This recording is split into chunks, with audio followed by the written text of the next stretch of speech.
Every collection is a story, and the story told by the Oak Collection is of the determination of one man to seek out and to surround himself with the most beautiful and important timepieces.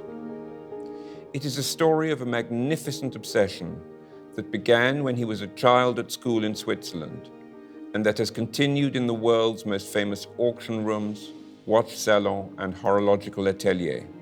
Now, the time has come to tell the story of the Oak Collection and its families of watches in the galleries of the Design Museum.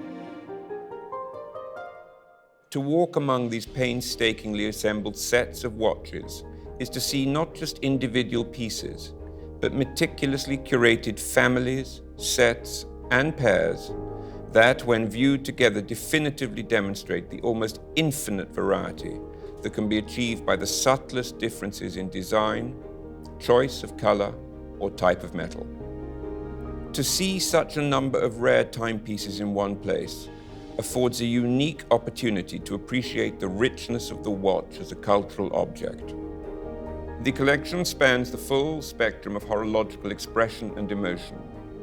There is the sober and chaste simplicity of the Calatrava family, exemplified by the unique reference 530A.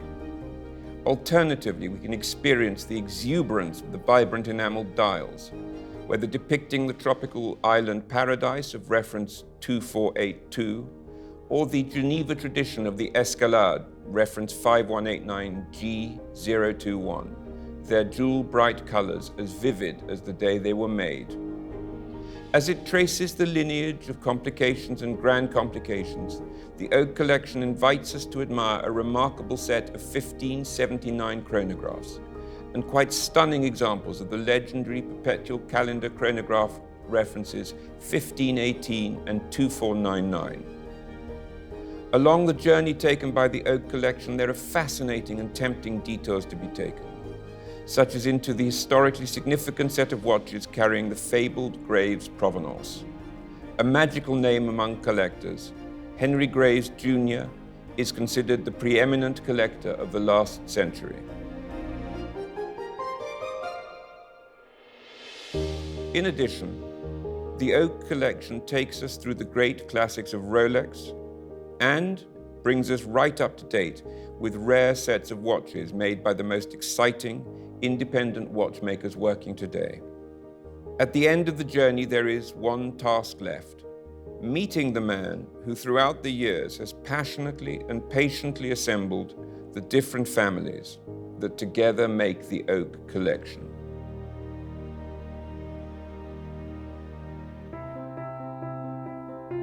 Jetred is a very world-renowned collector. He's a truly passionate person. He's obviously such a lively character. He fills the room. Sometimes you can feel that the person is a true person, somebody who really loves watches. He's been one of our collectors at Christie's for so many years. We've had many conversations about watches. You can talk for hours with him about his watch collection. Mr. Jetred, I will place him just after the Graves and Packard collectors. He loves Calatrava, and he has probably the best selection ever. Within his collection, there's over 50 brands. Watches are like paintings, works of art. They have to be exhibited. That unconditional love that he's expressing as a bidder and later as the proud owner. It takes a lot of energy to build up a collection. It's chemistry, and it either makes click or it doesn't. Patrick, where do we start? Now, first, I start without knowing, because there are some people who start collecting at 25, 30, but they know about watch. I didn't know nothing. I just bought some watch and that I liked, Cartier, Jaeger-LeCoultre, and all those watches. The second, I didn't have enough money to buy the Patek when I learned this Patek, so I had to wait a little bit. And the first watch I bought, it was 3970 that I still have. And it was fantastic. It was even difficult to pay because it was a big amount for me. It's gradually assumed a greater part of your life, because I know you had some lovely motor cars, for example, you had some beautiful paintings, But what is it about watches? Because you had a nice collection of paintings, you had nice cars, and you had nice watches. I had 43 cars. And the thing is, the emotion that I have with the watch, nothing to do in the car or in the painting. That's why after I focus for the watch, because that's my bigger emotion. I love it. You get as much pleasure from a simple time-only timepiece as you do from a grand complication. For sure. And also new watch. I don't collect only vintage, I collect also new watch. Like this one, it's a 5236 from Patek, just went out, yes. QP, platinum, goes on the water, and I love it.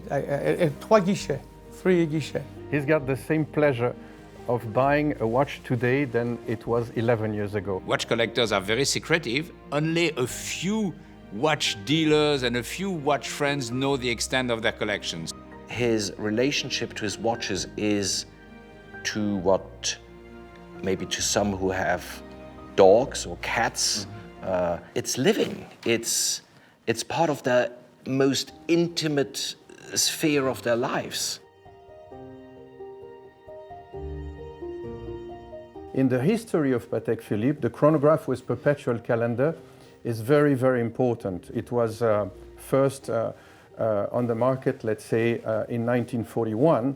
And this is the first, let's say, double complication, chronograph and perpetual calendar, that has been manufactured by a watch manufacturer.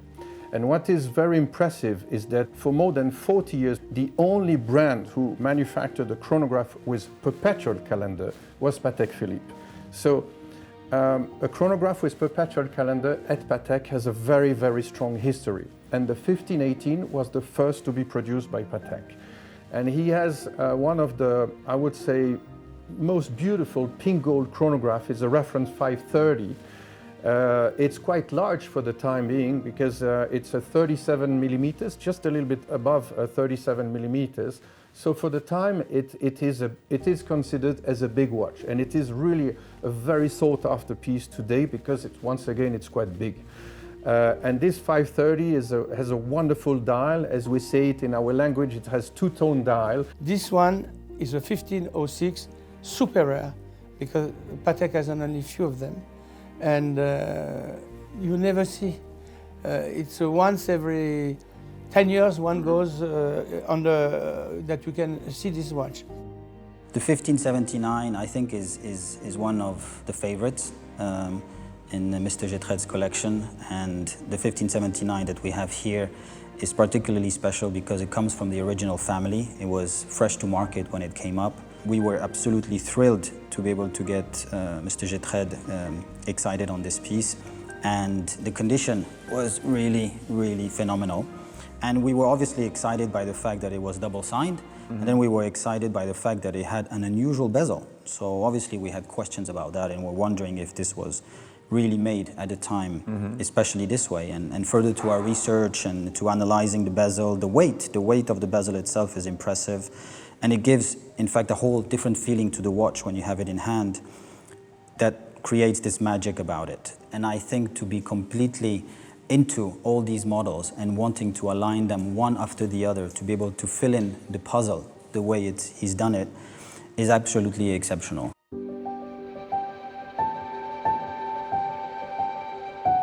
What is interesting about the 1518, which is the first ever reference with both chronograph and perpetual calendar and moon phase, is the readability in the dial. People talk very often about the mechanics at Patek, but we have to talk about the dial, because if we look at the history of Patek, when the Stern family took over in 1932, they were dial makers. Of course. And I always found, and this is something really interesting, I always found that with Patek, dial is always perfect. The dial is the face of the watch. When you look at a watch, the first thing you will see is the color of the dial. It's the beauty of the dial. Then you will see the case, and finally you will see the movement. Take a look You know, take a dial and just look at it, and you will see all those little details whom are making the difference. And I think that's very important. You know, there is this kind of shiny rainbow. When you look at the watch, you know, sometimes collectors say, oh, is this dial original? Is it being refinished or so on? There is always this lacquer on the dial, which is absolutely exceptional. I mean, if you look at this 1518, it's almost like a rainbow. You can see all the colors, you can see everything on the dial. And I think this is one of the aspects, it's the face of the watch. You know, it's like a painting. People love paintings, but the first impression is, what does it look like? A watch is the same. Firstly, you think of, wow, one of the top complications in modern Pateks. But I think what you clearly see beyond the monopusher, beyond the perpetual calendar, you see the slide, you see the fact that it is a beautiful mini repeater. And the lugs are very interesting again, aren't they? The lugs are very contemporary and very unusual from what we've seen with Patek before. And the fact also that the case is also quite large, but is more standardized to today's taste.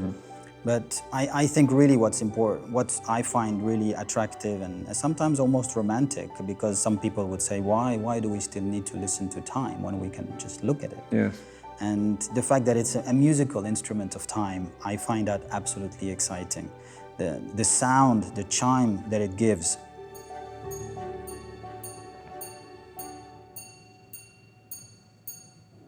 It's absolutely phenomenal to get this sharpness of sound. I'm sure the most historically important or valuable in the eyes of the community would be the reference 2523 in yellow gold with a unbelievable blue center disc in translucent enamel. That is definitely one that comes to my mind. Here on the pocket watch, what's absolutely amazing is the slimness. We keep talking about the dial, we keep talking about how complicated it is and the Louis Couture's movement. But we can see the practicality at the time also that we could easily slip this in through our vest. We could keep with us, we could have it with a chain, and you can look at the time. A time that today we would just flick through the wrist. But I think the pocket watches have this charm that it seems to be appealing and seems to be coming back to certain collectors. I think it's a journey. I think it's a journey of when you start with wristwatches, then you'd want to go down in history and try to understand what happened before. The fact that the world times are in fashion, I think they've always been in fashion. I think because they are so rare and we don't see them usually that often. The last time we had a world time was also a decade ago. So it's very difficult to come by. So I think that creates more of the excitement. Outstanding enamel pieces. So this is really interesting because you're right, they are fantastic. This one is a very, very, very small production, very limited on the Lac de Genève. Yes. And it is fantastic. Patek Philippe had always in this collection beautiful enamel pieces. Now the difficulty was always the same. How can you put something so beautiful like enamel on a tiny watch with like maybe 35, 36 millimeter? The idea was always to have something very functional and also very artistic. What I'm always amazed at how the people who work can do those so tiny design in a small place. There are dynasties of enamelers, and I think Patek Philippe is probably at the forefront of the art of enameling, not to mention these famous enamelers which are still working for Patek Philippe today. And yes, within this collection, we've called it rare handcraft. This is exceptional, exceptional, exceptional. This is 2481, this one 2482, more rare. But the design here is maybe better, I don't know. Really, this is, there is nothing to say. Mr. Jetred has the most amazing Calatrava collection in the world. The Calatrava is a Greek temple and the Acropolis. It is perfect. It's not an object of fashion. It's pure beauty. I think it's the black color. We think that black is easy to do, easy to make, and in fact it's one of the hardest color to produce.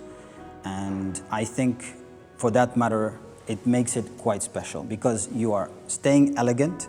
Patek rarely makes black dial, especially in the vintage world. And to be able to have that in enamel on a 25-26, I think it doesn't get any better than this. It's absolutely phenomenal. And we've seen a lot, unfortunately, that have cracked. We've seen a lot that, have been restored. And here we have an example that survived beautifully over the years.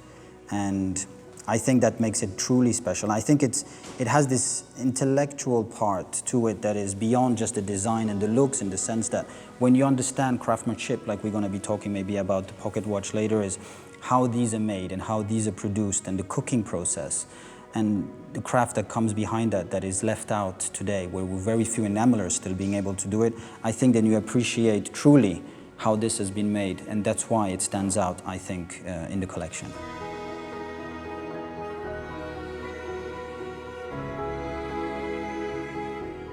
For Calatrava, this is the top of the top. Yes.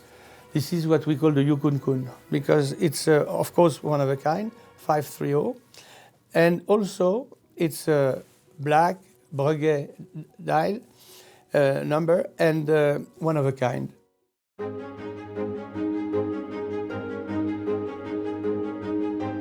Most people don't even know of its existence. We know of the Daytona, we know of the Sub, we know of the GMT, but coming to their most complicated movement, in fact, a chrono of a triple calendar, makes it quite special. And I think that's the curiosity about it, and I think that's why you have top collectors also looking into these watches for these reasons, is the fact that it's offering something superior and something different than what Rolex usually does, which is a very short production, a complicated movement nevertheless, nevertheless a sports watch that would be water resistant, that could be worn on different occasions, and that offers the charm here of a two-tone dial, bringing in a lot of character and life. This particular dial here has aged superbly, typically to the inside, taking this ivory color. And I think a lot of the collectors are into these details. And the Rolex collectors are about finding the different aspects of the watch that could be different from another, and trying to find, obviously, the condition that goes with it, and which is even harder to find, in fact, with Rolex, because they were so worn out. Every collector is dreaming to have something special. They are willing to have the unique piece that the other one cannot have. To obtain a special order at Patek Philippe isn't a privilege available to everyone. I decided at one point to make him a surprise. Yeah. Actually, he didn't know about that, so it took me about a year and a half to make the piece, and it is the piece 5320. So it's the new perpetual calendar on the Calatrava line, and that's really a unique piece. So for a collector like Mr. Jetred to have such a piece, it's something. It's kind of an achievement. These two watches are very important. Maybe the second and third most important watch of Calatrava. One is pink gold, one is yellow gold. Both of them I had to fight. I broke world record when I bought it. They are one of a kind, and it was a huge fight. So what happened is that I talked to Thierry Stern, and he was very nice enough to make two new ones, the same from the 1940-50, but today. So I have the old one, the vintage, and the two new ones. So you've got almost like new old stock and new stock. Yes. You can be a collector, you can collect Patek, you can collect vintage, but very few, if not none, have the privilege to get the same identical watches, one of a kind of the one that you've bought. Most of my watches are all new stock. Yes. They must be all top. The dial, the boîte, the mechanism, it has to be untouched and new. And that's what's making sometimes difficult to buy, because there is not so many top watch. And it's also the reason in the last 15 years why I broke so many world records, because once it was there, I was there to buy You it. pay tomorrow's price. Yes. we have two watches here. One is a Patek. What is special? It's one of a kind. And it's fantastic, and thank you, because when everybody is fighting to get a Nautilus, Yes. I had one of a kind. So that's fun, and thank you to Patek. And this one is a Paul Newman 6239 Yes. from Apollo 7, Mr. Cunningham, Yes. and he went on the sky. Henry Graves was among these two big collectors for Patek at the beginning of the century. You had on one side James Ward Packard, and then you had on the other side Henry Graves Jr., who was a banker in New York. And they had a sort of competition among them to whom was going to build the best complicated watch ever. The platinum Henry Graves Junior Tourbillon was the first watch that Patek Philippe acquired that came from that mythical collection. This watch is from 1935, I think, and this is the second most important Patek for Henry Graves. I'm the biggest collector of Henry Graves after the Patek Museum. I say that this is 2020. Yeah. You cannot find better. The watch is new. Henry Graves is a myth. It's a complicated tourbillon, excellent condition. This is one of the most important watches in the world.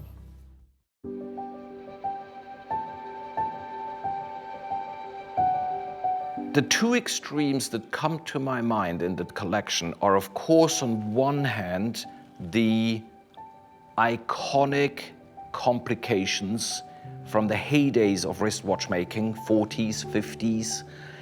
And there, I must say, including a 2-crown world time with enamel dial, possibly one of maybe the most beautiful selection of 1518s. The 1518 is, if you will, a Calatrava in its design language, but the world's first model ever to be featured with a perpetual calendar and a chronograph. These are watches that have graced auction catalogs, covers of auction catalogs, and have made world records all across the last 15 or so years. On the other side of the spectrum, you have, I believe, the world's best selection of Calatravas.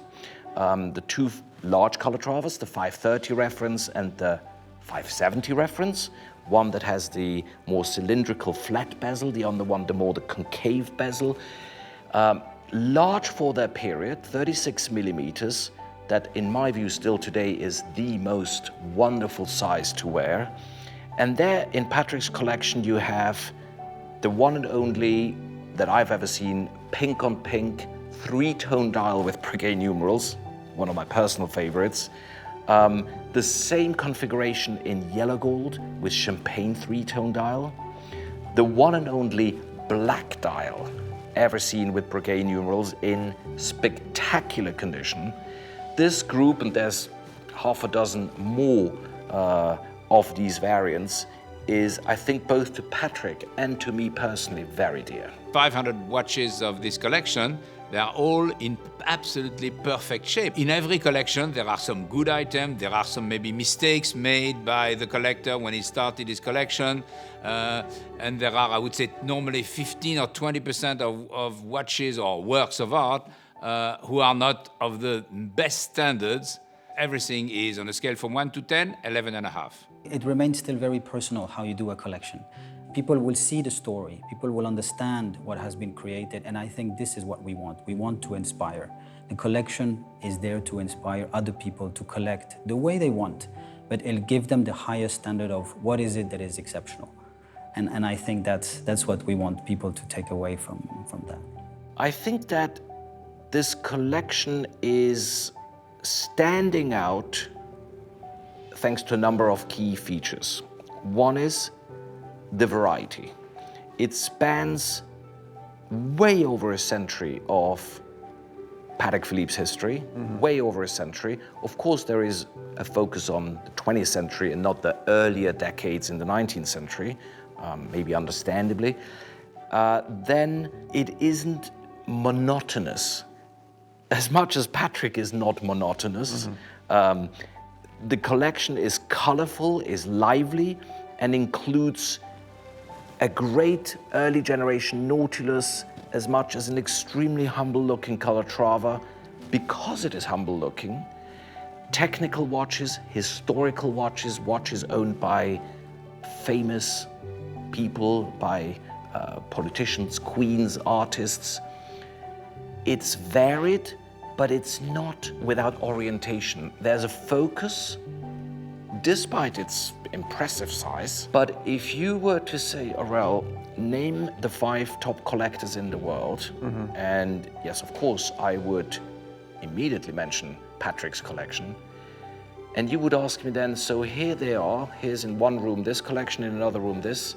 You can pick one and have it for yourself. Whatever the dollar value could be behind those 5 collections, I could imagine trying to walk home with Patek's collection for myself.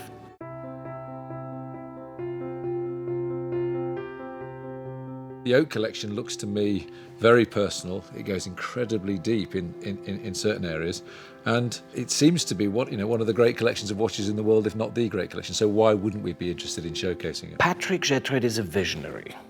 He's not thinking short term, he's thinking long term. He has a good vision about the product of today and also the product of tomorrow. So if I had, for example, to take him in a curation meeting, I'm sure he would be very good. Not every collectors do have the same idea and the same vision about a new product. He has it. So when we talk with him, it's always dangerous for me, because sometimes he can talk about a product who is already in the pipe. And this is sometimes very tricky for myself, because I cannot tell him, oh yes, of course, this is what I'm doing. I have to keep it secret. But he could certainly bring something for sure quite new for Patek. He's not playing a game just for money. He's enjoying his watches. The opportunity to show an unbelievable watch collection that I didn't know existed gives us an opportunity to go deeper into something that, the more I've thought about it, the more it lies at the heart of what human beings understand fundamentally by design. This exhibition will trigger the desire for collectors to look at other exhibitions, and I wouldn't be surprised if the grand public will probably be interested as a result of this first exhibition of our collector. There was a time, it was said, that wristwatches had had their day, that people's phones would take over, because there is something beautifully and atavistically essential about being able to just flick at your wrist and look at the time. I think watches are works of art, and this is a fact. Once you buy watches, once you love watches, it's almost like a never-ending story.